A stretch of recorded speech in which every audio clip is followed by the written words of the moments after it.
All right, Ramona, let's talk about basketball here.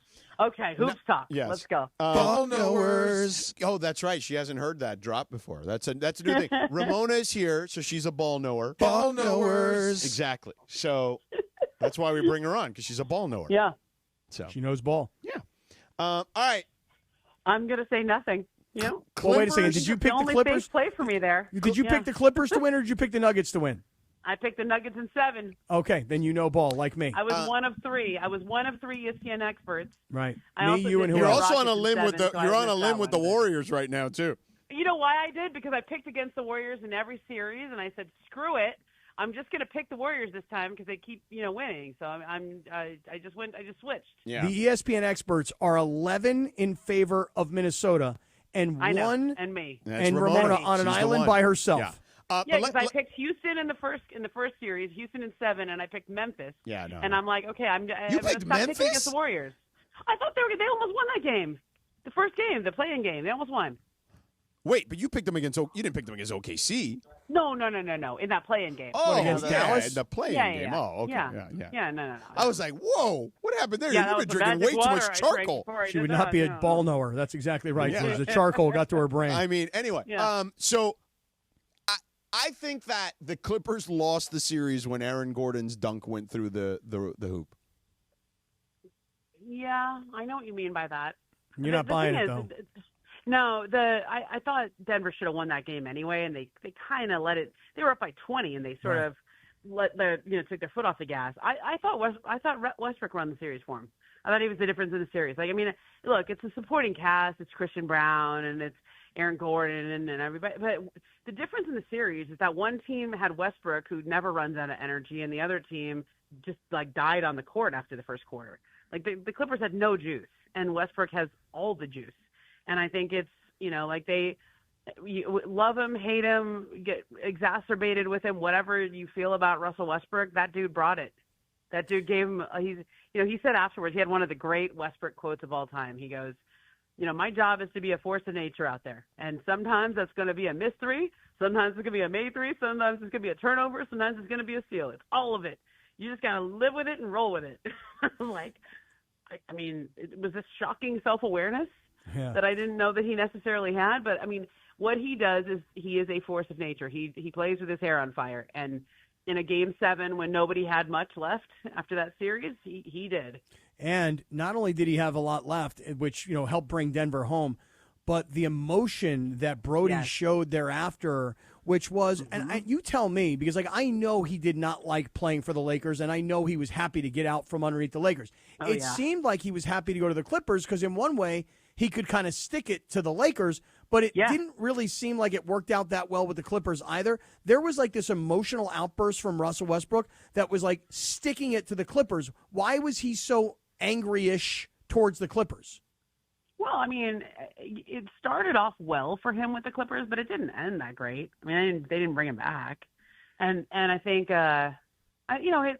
he brings you all the good initially, and then I think sometimes it wears on people because he wears on people, and some of the deficits the negatives start outweighing the positives, right? And so I think he felt some kind of way about how they let him go, and I think he would have liked to be back in LA. I mean, his family's from here. He's his kids, and he was at home, and so it felt good to be wanted by Denver. Denver certainly needs him. I mean, he's problematic for the Nuggets too. We remember that Minnesota game. I know that was, just total. I've never seen one player do more to lose a game in 30 seconds as Russell Westbrook did at the end of that game. Although there was that LeBron game against Chicago earlier this year. Oh, yeah, there was that one, too. Yeah. Sure, LeBron did that, too. But I felt like, he wore it as welcome with the Clippers, and I think he had a good reason to want to stick it to him, right? And, I was the reporter post-game asking him all about it. I go, after Game 1, I asked you if you thought it was disrespectful how they were daring you to shoot 3-pointers and beat them that way. And he said, well, let's talk about that after we take care of business and win the series. So I brought it up again. I said, okay, so now that you won the series, can you want to talk about it? I mean, we have this cheat code. We get the stats and information guys, and they had this incredible stat that was the Clippers gave him 9 feet of room every time he touched the ball from 3. Literally, there was no one within 9 feet of him. They were, please shoot the three, because the guy is a career 30% three-point shooter. In that series, he made 42%.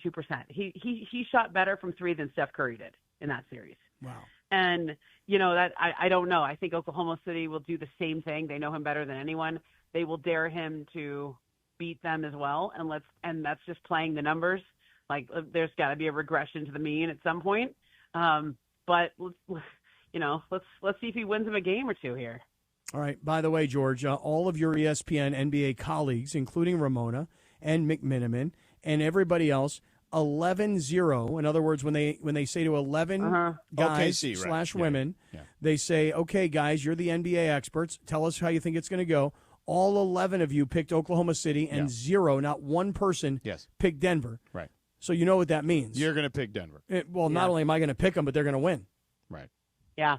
Well, I mean, out of guys? respect for the Nuggets, I put them in 7. I put OKC in 7. Mm-hmm. They did win 68 games, Cappy, by, I understand. as what George likes to remind everybody, the largest margin of victory in NBA history. Okay, they're really good.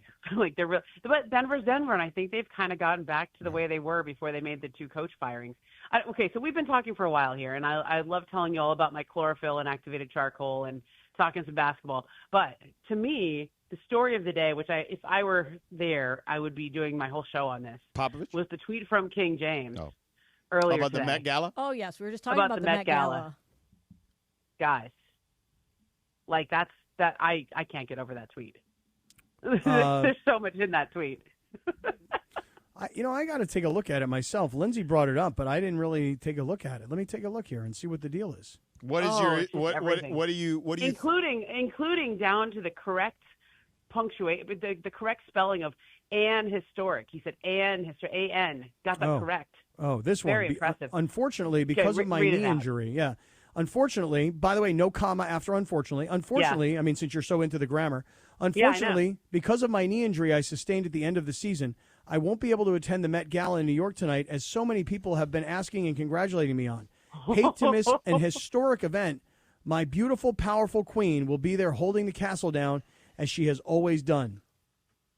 Oh, that's so sweet. I'm going to like that tweet. Oh, there's so much in that, guys. I think you should refer so to Rachel many as people your, have as been- your queen, too, Captain. From now on, she's holding it down. That's right. She's going to hold down the castle, George. My beautiful, powerful queen. Like, could you ever utter such a thing out loud, let alone on Twitter? My beautiful, powerful queen? On the castle down, and so many people have been asking me about and congratulating me about. Well, I mean, this is like classic LeBron, isn't it?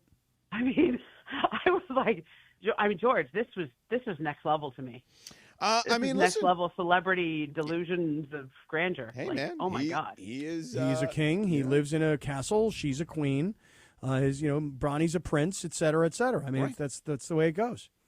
I mean, but but don't we put like a little like winky emoji or a? No. We're into monarchy here in the United States, We're really and using LeBron's this the language. king. Okay. Yeah, okay. LeBron's the king. Well, he was named the honorary chair. Oh, that's true. He was named the Really? honorary Yeah. chair. He was. That is a fact. Yeah, Wow. he's like an official ambassador of the Met Gala. Right. So there you go. Wow. So he's basically the he's having to give up his throne to continue the castle analogies to someone else. Are there like guards from Buckingham Palace out there with the little hats and stuff? Is he having knee my surgery God. right now? Is that the issue? He's having knee surgery. He can't. I mean, can't go it's in. been surgery. reported he had a sprained MCL. That's, Oh. and that Hey, DiVincenzo play. Ramona, while we're talking about the LeBron and the Lakers, Just missed it. What do you think Luka had at Craig's yesterday? Does he go chicken parm? Like Cappy says, if he orders the chicken parm, does Rob and JJ look at him and like, hey man, we talked about being in shape. He'll Probably have not the salad. right way to go. Get him the salad, please, So with listen, balsamic vinaigrette on the side. No way. He's at Craig's. Come on, he's gonna eat some good food. And plus, it's like the off season. You get to eat now. Right. I think he definitely had like chicken parm. Like let me look at the menu. I haven't been to Craig's in a little while, but that's what you get. You get the chicken parm. Yeah, I mean it's the dish. Okay, he's got the chicken parm then. Look, there's a lot to say about this thing too. If you have a meeting, like a top secret meeting, was it LeBron and Luka there? No, it was No, just just Luka. JJ and Luka and Rob. Not exactly a place to Okay. be incognito, is it? Correct. That's what I'm saying. Yeah. Like you go to Craig's because you want everyone to Right, see you. You yeah. don't Right. go to You Craig's to want have the some secret paparazzi. meeting. Right. The paparazzi. Wait, we I mean, want I mean, them the to take only pictures. other thing place in there. town they could have gone to with more paparazzi maybe was Catch. Yeah. I like the whole. I love living in LA and kind of knowing where and how people go to see and be seen. It's like, when you see the celebrities sitting courtside at a Laker game because they need to show that whatever, they're promoting a movie or they want to start some dating rumors or something. I don't know, going to Craig's and having this paparazzi, made for paparazzi photo op was kind of interesting. Yeah. But they're talking contract, the right? hell he wants. They're talking contract. They're talking future. No, they're talking about the future of the team. Yeah. They're talking about what it's going to look like. Back, what right. we need. Yeah. They're making him feel like a partner in this. Yeah. You're our guy. I don't see there's any intrigue here. He's re-signing with the Lakers. This is a dream for him. It's in LA. What are we doing here? The only they're going to be good. Don't be so confident, or DeMarco might threaten you. Really? Oh yeah, DeMarco thinks he's going to leave? No, but he just says, "Hey, who are you? His agent? Do you know?" He got into a fight with Beto about it. Yeah, I mean, he told Beto, "You're looking for an ass whooping." Well, he said, "Are you Claire Bleepin Voyant?" Yeah, is what he said. Yeah, I do know his agent. Yeah, I know Luka. I know his manager. I'm pretty and Duffy and confident Pelinka were at the game the other day. He's been at a ton of the games, and they chit chat all the time. So you're feeling very confident, knowing the Luka organization, that this is a dream come true, not just for Luka, but also for like the Jordan brand, as an example. That this is the greatest thing that ever happened to him. I mean, getting out of Dallas where he was a star is fine, but being in L.A. and playing for the Lakers, he becomes an international mega superstar. He already has. I already think it's been great for his brand. Like, I think even the story is great for his brand. Like how he was rejected by the by the Mavericks, and he was, shocked and had his heart broken, and then everything he's done since coming to LA has been just picture perfect, on point. Like helping the firefighters and donations, $500,000. That somebody vandalized the Kobe mural and he paid for that, and then parking for the Laker parking games. Lot. I mean, oh my God, his PR is amazing, and then I agree. Everybody feels sorry for him because he was treated so poorly on the way out of Dallas, and I think this has been great for him and his brand, and I think it'll continue to be great for his brand. Like sometimes this is one of the best things that, like, I don't think he wanted this to happen, but I certainly think of all the places Dallas could have traded him, I mean, they certainly didn't get the biggest return, right? But they traded him someplace he's going to be happy. Well, I just hope that after that dinner at Craig's, and again, hey, listen, guys, it's the off season. Give me a couple of weeks to have some chicken parm. But at that point, somebody got to say to him, hey, look, we love you, man. You're awesome. You're the future of our franchise. But, when we get to a playoff series, got to get a little defense. Got to get a little bit of defense out of you. We'll give you the chicken parm pizza, which is off the menu, if you play a little defense. Right. Oh, all right. No, I think, look, this season they had a roster that clearly was, out of balance. They needed a center, and they kind of did it with some smoke and mirrors for a while there, but they're going to get a real center now. You're in the Western Conference. Like, Oklahoma City has two of them. Like the Denver's got a big guy. Well, I mean, all the good teams have two of them. Minnesota's got two of them. And, I mean, this is the way of the future. And so they tried a small ball thing. It's not really going to work. They got to figure that one out. But they have a whole season to do that. And I think that's where they're going to end up. Yeah, look, Rob has not been shy about collaborating, right? So I think that seems obvious. But, yeah, they definitely wanted everyone to know. All right, so real quick, is Ant-Man going to just take another notch on his belt and take Steph out? He would love to, wouldn't he? I mean, because I know you picked the Warriors, but I mean, this is a but real. You know why I picked the Warriors? Not because I really. No, think you already told us, right? Yeah. Them. But this is a real possibility. Like this could be the playoffs of Ant. Like it is.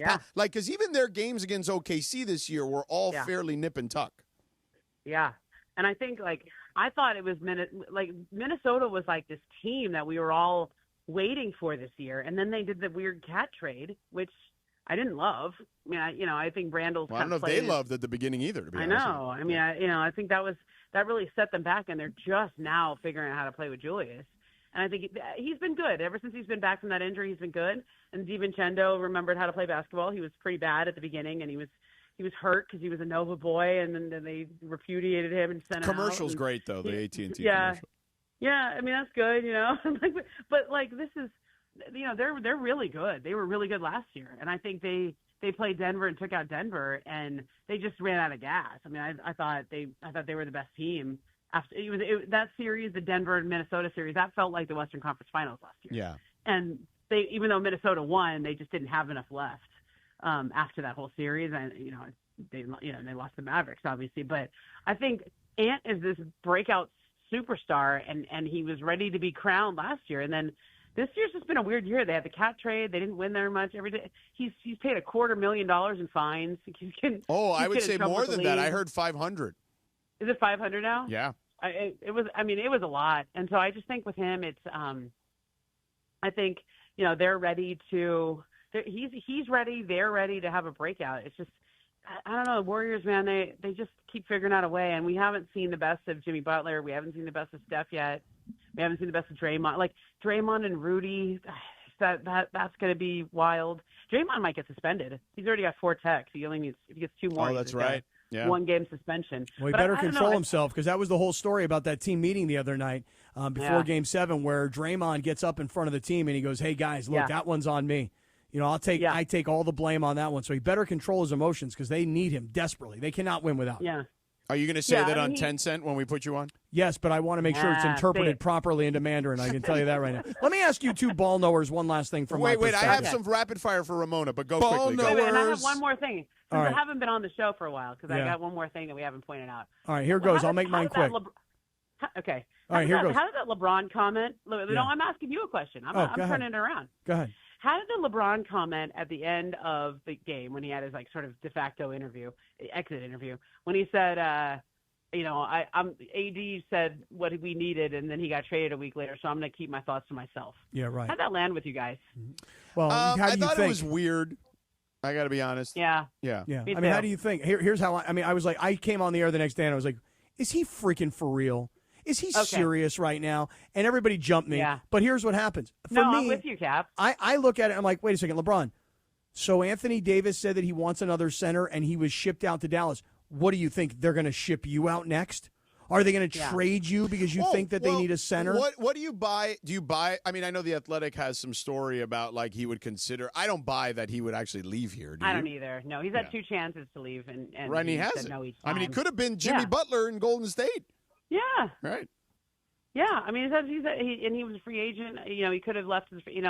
He's had chances to leave. He's had trades he could have pursued. He doesn't want to go anywhere. I mean, I agree. Why did you not like it though, Ramona? I didn't like it. It was disrespectful. I agree. thought it was a disrespectful and by the way, to the organization. Okay, that's what I was going to ask you. Because to me, it was disrespectful in particular to Rob Pelinka, which I is didn't fine. take it as disrespectful, but go ahead. I'm curious. Look, Rob Pelinka. Maybe it was a joke. I wasn't in the room, and he did laugh afterwards. And he was laughing. It was funny or whatever. But I don't know that you make that joke after the way they played in the playoffs and too the soon. expectations they had. Right. And I also thought it was kind of disrespectful to Luka, to AD, but mostly to the organization. They got Luka Doncic. You don't say no to that. They didn't trade AD because he asked for a center. No. They weren't mad at Anthony. That had nothing to do with it. It was just unnecessary stirring of the pot. I completely agree. And when I said that, essentially the same way, everybody pounded on me. I 3-on-1. They pounded on me. They beat me down. Nobody pounded on you. All 3 of them jumped me. They dogpiled me. I said you're such a weenie sometimes. George jumped on me first, and then Lindsay jumped on top of George. And then DeAndre am going to defend LeBron. Right. Yeah. And then DeAndre jumped on me. Nobody jumped on you. You guys. It was typical passive-aggressive LeBron. That's just what he does in times like that. Yeah, well, it came off as disrespectful to the entire organization. You didn't say that at all the other day. Well, because you guys were on top of me. I was down on the ground. I was underneath the dog pile. You only say that now because Ramona said that. Yeah, I got somebody to help back me up. You know I was under the dog pile. 10 Cent for you. I was under the dog pile, George. You were on top. Away 10 Cent. 10 Cent's been off the table. DeAndre took his 260 pounds of twisted steel and sex appeal, and he jumped on top of Lindsay and George. I was out of wind. I was trying. Ramona was on the bottom of the pile going, disrespectful. Nonsense. Ball knowers. Listen, I got a couple quick ones because we got to go and you got to go. And thank you for the time.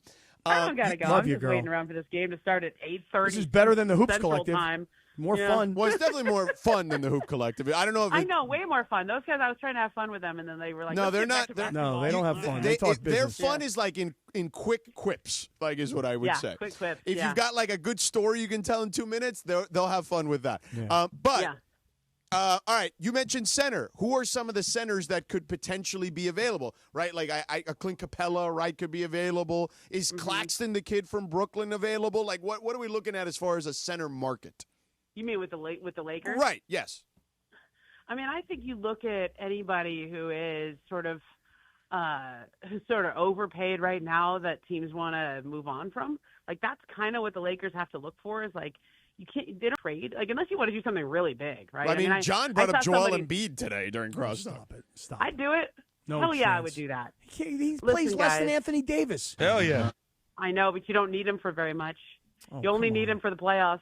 I would do Joel Embiid tomorrow because you can get him for almost nothing at this point. You just trade, he's just money. You have to somehow come up with enough contracts that match.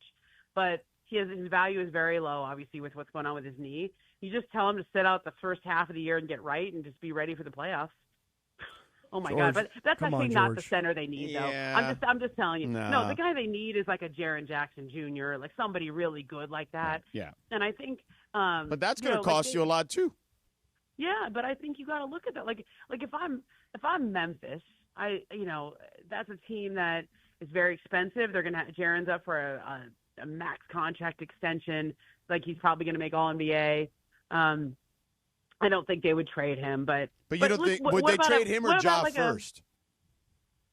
Because I don't think they can keep both and Bane with all that money. Like I don't think they can do that. They can. I think they run it back and they let the Finnish guy coach it this year. Because I just don't think they're ready to give up on. Isola. I know. Isola. Tuomas Isola. Isola. Finnish Isola. Yeah. So I mean, look, is there something more interesting though that they can do? What about Porzingis? You want to Well, yeah, Boston may have to move off with this ownership change. That would be amazing. See, now I'm all for throwing that. Stuff out. Don't but I don't think that him and Luka that last time worked out so great. Yeah. Oh yeah, you're right. Yeah, I forgot about that. Those two didn't necessarily love each other. Well, yeah. they're different guys now. Yeah. But yeah, I think you're looking at people like Vucevic in Chicago, right? Yeah. Like these guys who make a lot of money. Who maybe their teams are going in a different direction or they need to shed some money. Yeah. That's probably or you get real smart, okay, and you get really creative and you look around for somebody like a Mark Williams who doesn't have a devastating set of injuries that you're going to have to do a trade by. But there's a lot of young guys and a lot of young centers that don't play very much. They're developmental guys that you could draft and that you could develop. Like you could take a chance on somebody young and see if you can get them into that role. And maybe you'd say to Luka, "Hey, look, you got to train this guy. You got to grow this guy." Like this, I'm covering Isaiah Hartenstein tonight. He was on the Nuggets. He was on the Clippers. Yeah. He didn't play very much. Oh, like, dude, I did G League games of his years ago. Yeah. Yeah, I mean, do you like Zeke Naji in Denver? That's the guy that Calvin Booth signed him to a big deal. Yeah. They never played him. Like Michael Malone never played him. Yeah. He's on a $8 million a year contract. He's kind of good. He shoots 40% from three. He can dunk. He's tall. Yeah, their fans love him. Yeah. I mean, can you find somebody like that who's undervalued that you see something in? That's kind of the direction I would go unless there's a big swing out there. Someone not named Jackson Hayes. I don't know. I didn't dislike Jackson Hayes. I just don't think he can be your main guy. No, not even close. Did you think he should have played anything? Unit guy. Do you think he should have played anything? I would have thrown him out there in that last game. Oh, don't do that, Ramona. He was George unplayable. George will throw things at you. It was I respect Ramona. I throw things at you.